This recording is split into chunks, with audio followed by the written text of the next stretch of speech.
Alright, so this is just some pretty basic stuff here on brakes. This is a 2003 Mercury Grand Marquis. I'm actually going to put new rotors on this and new front pads. These rotors probably aren't that bad, but I'm going to go ahead and replace them. It's got about 85,000 miles on it. And I could probably have them turned, it'd be fine, but I'm just going to put all new rotors on it and some OE pads on it. I'll show you a few tricks. If you're going to do this yourself,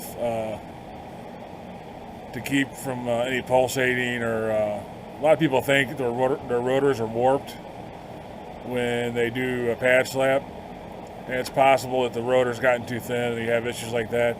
But a lot of times people don't clean up these surfaces in front and behind these rotors, and that's what causes your pulsating pedal or the shaking on the highway.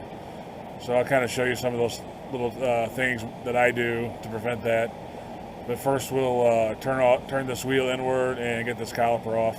Alright, so I turned the wheel inward, and these Crown Vics and Marquis have a 14 millimeter caliper slide on them. So we'll just take those off.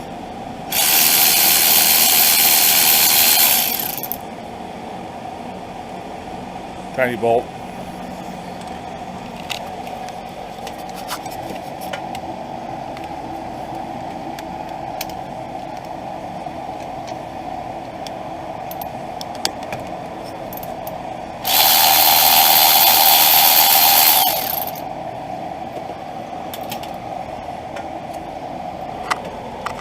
It's just two bolts to hold those on, and then you should be able to pull this right off.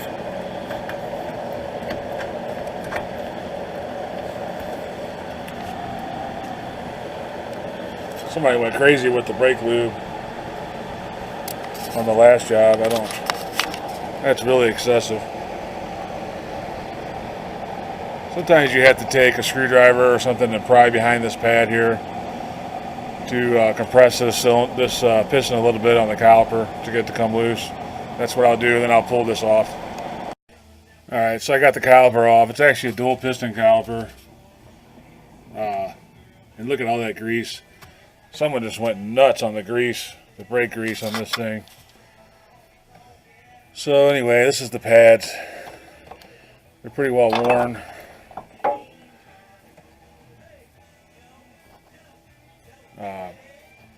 I'm not going to measure them, but they're pretty well worn. Very greasy. I don't know why someone put that. Sometimes less is more when it comes to stuff like that. It's just serious overkill. So now we're going to get this. If you were just doing a pad slap yourself at your home or whatever, you may be tempted to leave this rotor on and just put pads on it and slap that back together and be good to go down the road. The problem with that is if you don't take this rotor off and clean up behind it, a lot of times rust and stuff will fall down, and it doesn't take much, will fall down these rotors when you're taking the wheel on and off and create high spots behind this rotor, and that's what will cause your pulsation or your brake shake when you get off the highway or coming at a higher speed.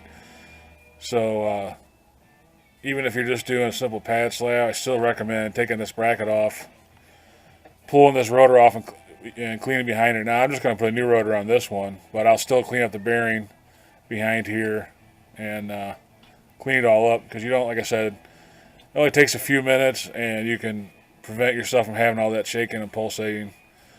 This car actually never pulsated or shaked when I've only had about 3,000 miles, but I had new tires put on it. After I put the new tires on it,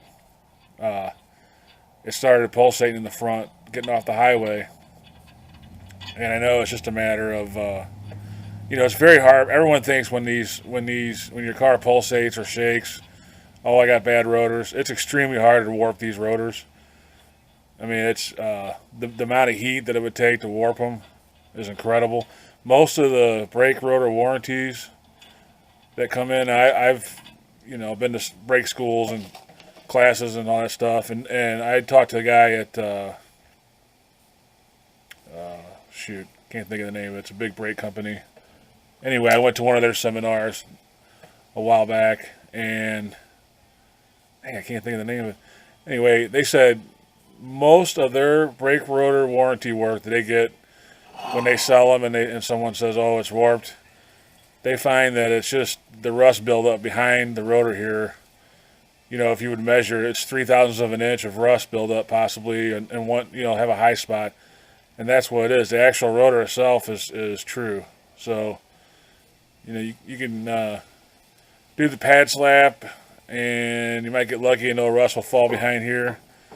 But I know just from the tire shop taking my tire wheels off and putting new tires on it, these rotors developed a shake, you know, on the highway. If I'm going 50 or under, it didn't do it, but if I was going like 70 or so, and would hit the brake, it would shake pretty good. And I know it's probably just rust behind here. Now, this is my personal car, so I'm just going to put new rotors and pads on it because it's got 86,000 miles on it now.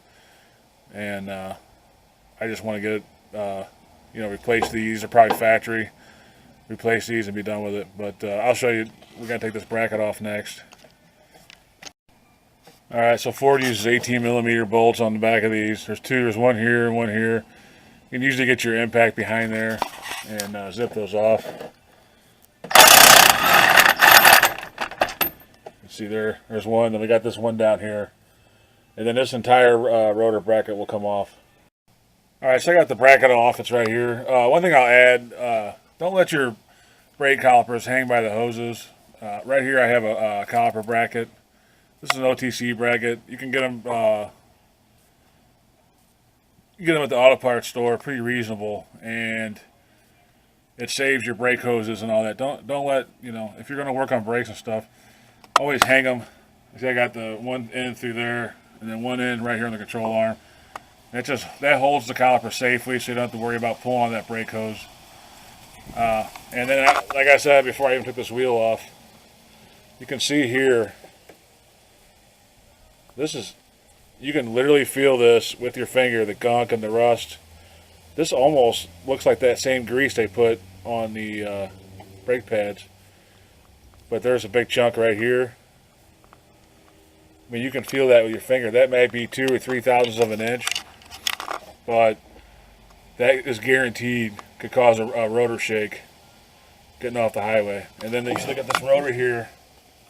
There's all kinds of stuff on this rotor. So if I was going to put this rotor back on the car, I would clean this up really well and clean this, and then you always clean this up. Get a 3M buffer wheel and just buff all this off and make sure this is nice and clean. These rotors are probably not warped, and they're probably within spec, but like I said, this is my personal car and I'm going to go ahead and change them. But if I was going to put these on, you definitely want to clean this out. I'll kind of show you, even though I'm not going to reuse those, I'll show you what I would do. And so anyway, yeah, clean this up, and then we'll put the rotor back on. Alright, so if you're going to do brakes at home, get yourself one of these. These aren't that expensive. This is an old Campbell Hossfield. I think I paid like probably $30 for it, I don't know. But I've had this since the mid-90s, and it works great. You know, just keep it oiled up every time you use it. And I've been using these 3M roll-lock pads, the brown ones, since probably the early to mid-90s. I've never had a problem. You got to be careful with these. These will take metal surface off if you're not careful with them. But I've been using them so long, I have a brain, so I don't go nuts on it. But I'm pretty sure 3M now sells pads to put on these just for this job. But like I said, I got boxes of these. I've been using these for years. You just get this bit here, and then these. It's hard to do while I hold the camera, but these just screw on and off. I'll get one. Here's a new one. You can see it's got a little stud on there. And they just screw on and off. I use these for cleaning gaskets. Not in an internal engine. You don't want to use them for like intake manifolds. If you pull an intake off and the heads are still on it, you don't want it, because all the dust and stuff from these will get down in the engine and ruin your bearings. So you want to be careful. You want to be careful but like valve covers or something that's off the engine, I use these, and I use them to clean up the rotor surface and stuff like that. And like I said, you got to be careful with this particular one because this will take metal off the surface if you're not careful. But yeah, I'm pretty sure 3M now makes rotor pads that'll fit. Anyway, what you would do is just take it, And this is going to be loud, but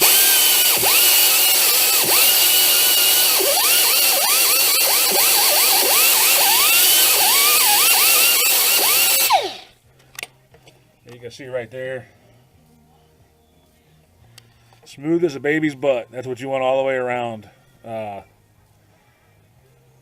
You know, if I was going to keep this rotor, I would clean this all the way around, and then and you want, like I said, you don't want to press down hard on. If you use these, don't press down super hard. Just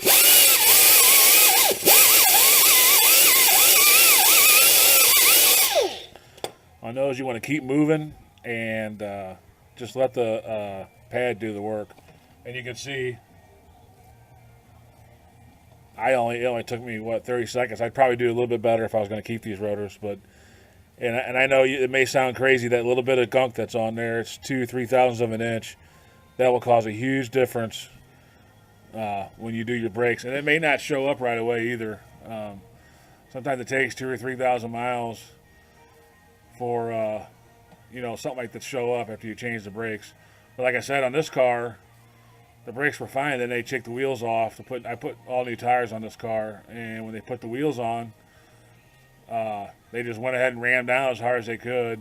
And I'm sure that rust and stuff fell. That's, you know, that stuff. And that's the other thing too. You want to also, if you're doing a brake job or something, whatever, torque the wheels down the way they're supposed to be torqued down. Don't just run them on with the impact as hard as you can when you're doing brakes, because if you do that, then the rotor is not on there at a nice even torque all the way around. That's one of the main reasons why you'd use a torque wrench. I mean, I know a lot of guys, old school, zip them on and off. But this particular wheel, there was 2 lug nuts on here that were super tight. I mean, super tight. So, anyway, thanks to Sam's for getting me into this. And like I said, it needs pads anyway. And we'll go ahead and clean up that caliper. But the next step is I'll clean this up, and then we'll get the new rotors out. And you want to clean those when you get them. So we'll go over that. All right, so this is what I wanted to kind of show you. When you get a new rotor, it's in these bags, and they spray these down with oil or some kind of oil-based crap to keep the rotors from rusting out before you buy them. You can see right here. Here's some of it right here, and they want you to clean it off with soap and water. I usually just take some brake clean, spray it off, and then wipe it down real good. But you want to do that. You don't want your brake pads rubbing on that and taking that off. I mean, it'll smoke. The tires will smoke, and it's not good for the surfaces for the brake pads. So just go ahead and take a few minutes. And then like I said before, when I went to that seminar, it was actually I couldn't think of the name of the company that did it. It was Ray Bestis. And of course, they're real big on, you know, oh, if you change the brakes, you have to change all the calipers and the rotors. They want you to buy all the Ray Bestis. You know, anytime you do brakes, they want you to change everything, which is ridiculous. But unless you have an issue. But in this car, you know, 80,000 miles, I could have had these rotors turned and been fine. But this is kind of my baby right now. It's probably one of the smoothest, nicest riding cars I've ever had in my life. And I'm kind of particular about it. So I'm going to go ahead and just put new rotors on it and OE pads, ceramic pads. You can see this thing. It's 03 with 80,000 miles. Not a speck of rust anywhere. You can see, look how new the suspension looks. I mean, this thing's cherry, so that's the reason I'm going to go ahead and put all new stuff on it. But yeah, I think the spec on these rotors was 1 63 thousandths of an inch. So you could get out your micrometer and check them, which I bet you those are in spec. But anyway, that's neither here nor there. So we're going to go ahead and I already cleaned the surface up on this, and there's no need to put anything behind here. But if you're going to do brakes at home yourself or whatever, just take the extra step and take your rotors off and clean up this surface here and clean up that surface there, and then the last thing I would say is when you bolt them down, use a torque wrench, because like I said, this one was just at Sam's for tires, and 2 of the lug nuts were probably, the spec on this car is like 105 foot-pounds max, and I bet you 2 of them were over 200 foot-pound. So you could imagine we're talking about thousands and thousands of an inch here, but if one or two of these lug nuts are too tight on this and the rest of them are normal, you can imagine the force it has on that one part of the rotor. That can easily cause a pulsating or a shake in your steering wheel and your wheels when you're hitting the brakes. And then you add on the gunk behind there, the rust and the, whatever that gunk was. You add that behind there, and you know, that's enough. That, I know it doesn't sound like a lot, a couple thousandths of an inch, but that is enough to cause, you know, the shaking and the pulsating and all those issues. Like I said, very rarely is it the actual rotor itself is out around. It's normally behind the rotor and stuff like that. So anyway, I'm just gonna spray this one down with a little brake clean and wipe it down, and then we'll just set this back on there and put it back together. And I'll show you where I oil these at when I put them back on. I don't go too crazy with the brake oil. I mean, the brake grease. You do want to use it to help the pad slide back and forth, but like this, whoever did this is a madman.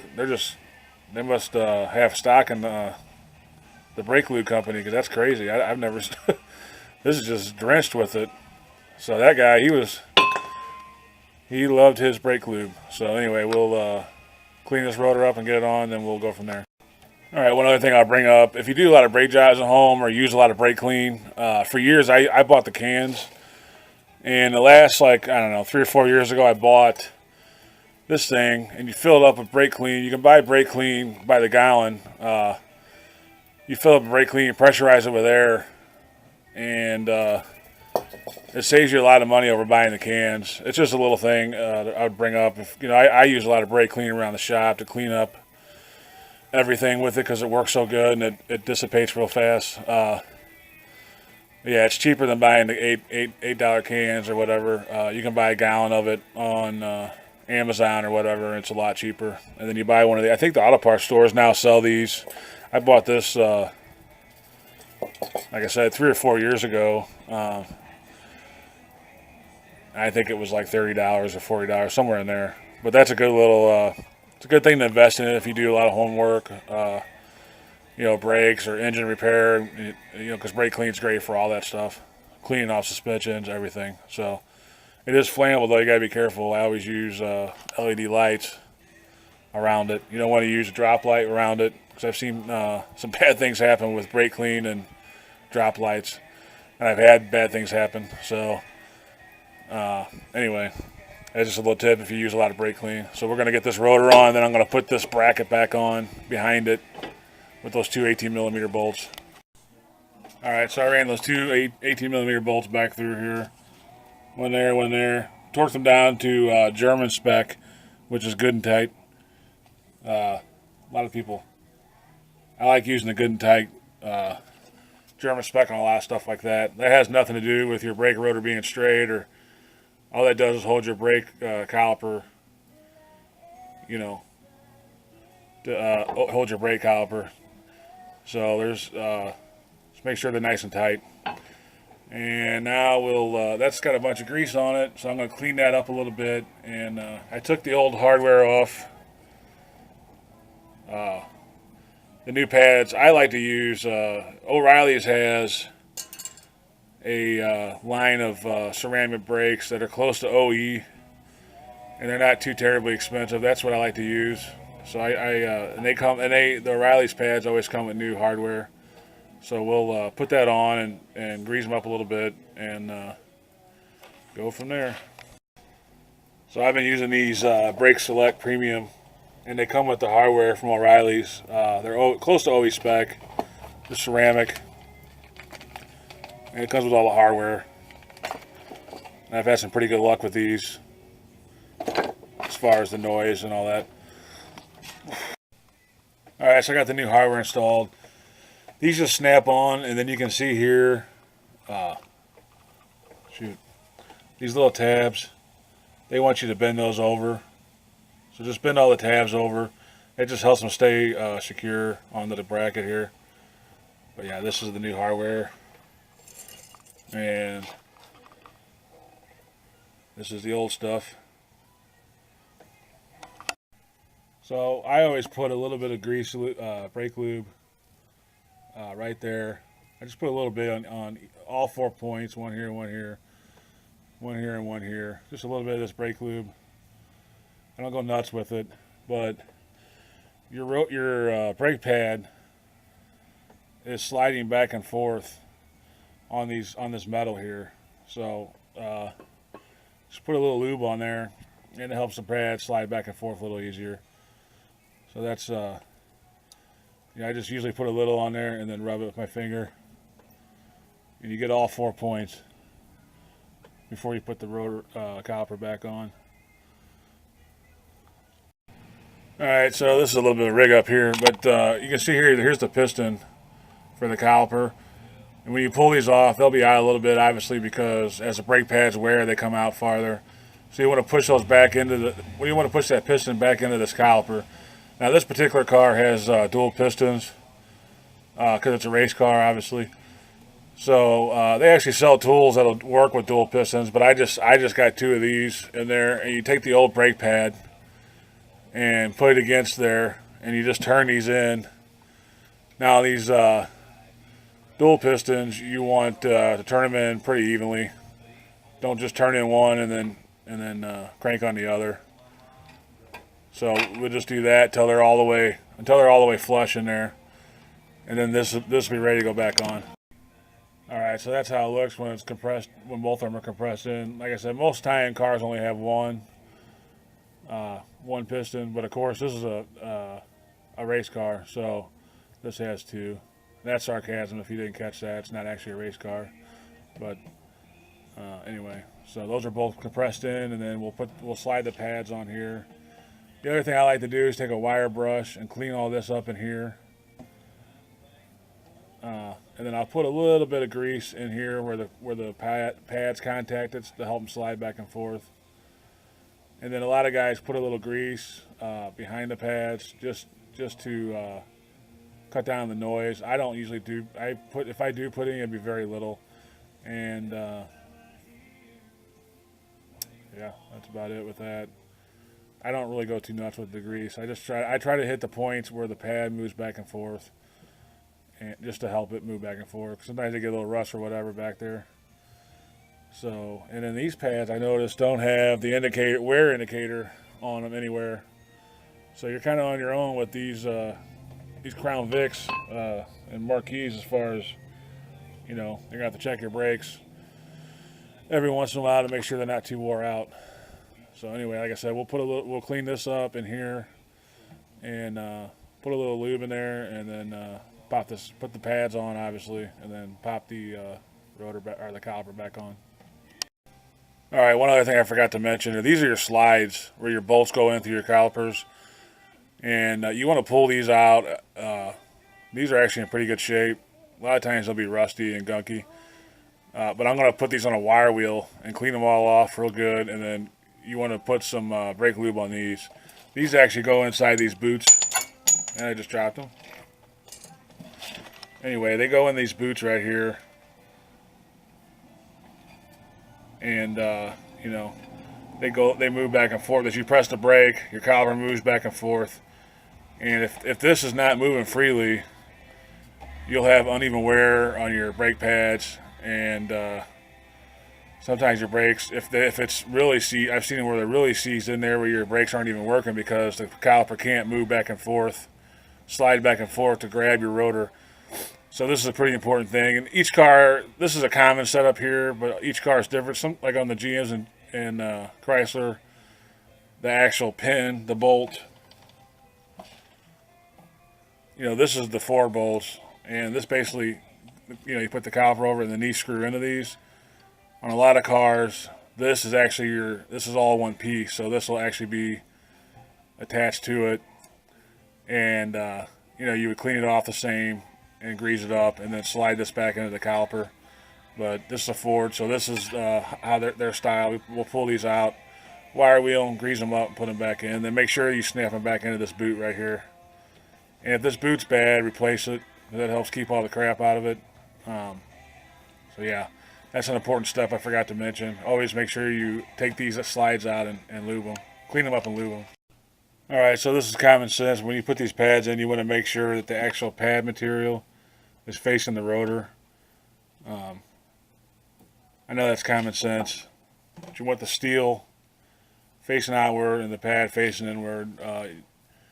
You would think that would never happen, but they can go in both ways, and I've actually had a couple come into the shop before with them backwards. So you don't want to do that because then you're metal on metal with the rotor. So always make sure the pad material is facing the rotor, metal parts facing out. And it's pretty self-explanatory, but just be aware of it. All right, so the caliper's back on. One last thing I'll say about this caliper is this here needs to be flush against this caliper. Sometimes I'll turn when you're putting it on. It'll get caught down here, and it'll tighten up, and you won't realize that this piece is caught down here, and then this won't be flush, and it won't be on right. So just be aware of that when you're putting these back on these Fords. Make sure this has like a cutout to where this will actually hold it once you get past this bracket, once you get past this little ledge right here. But it can turn and then get caught right here and then not be on all the way. So just be aware of that. Either push it out before you start turning it, and then this will catch it, or watch it while you're turning it in. It's not a big deal, but that's just something to be aware of. And then, like I said, the caliper's on. It's ready. The wheel's ready to go back on. I'm not going to bore you with the other side. It's the same situation. And then if you didn't have new rotors like I do, you want to clean this surface up, obviously, also, before you put the wheel on, because if there's any rust in here, you'll get shakes and pulsating also from the wheel to the rotor. So make sure this is a nice clean surface. 3M actually sells a brush that goes into your cordless drill where you can run it down, up and down on your lug nuts and clean them all off. They're rusty. These are actually in really good shape. I'll probably hit them with that, but that's another thing you can do. And so anyway, that's pretty much it on these Ford Crown Vics and Grand Marquis. But if the only thing I would stress again, if you're going to do brakes at home, take the extra time, take that bracket off, pull the rotor off, clean out behind it, clean the bearing surface up or the hub surface up, clean both sides of it, and then before you put it back on and put it back on and then put that bracket back on. Takes a few more minutes, but it'll save you a lot of trouble, headaches, and a lot of shakes down the highway. If you just take it off and clean it. Every car is a little different, with the calipers and the brackets and all that. But if it's much easier than the old days when we had the bearings in here, and then we had to take all the bearings out and all that.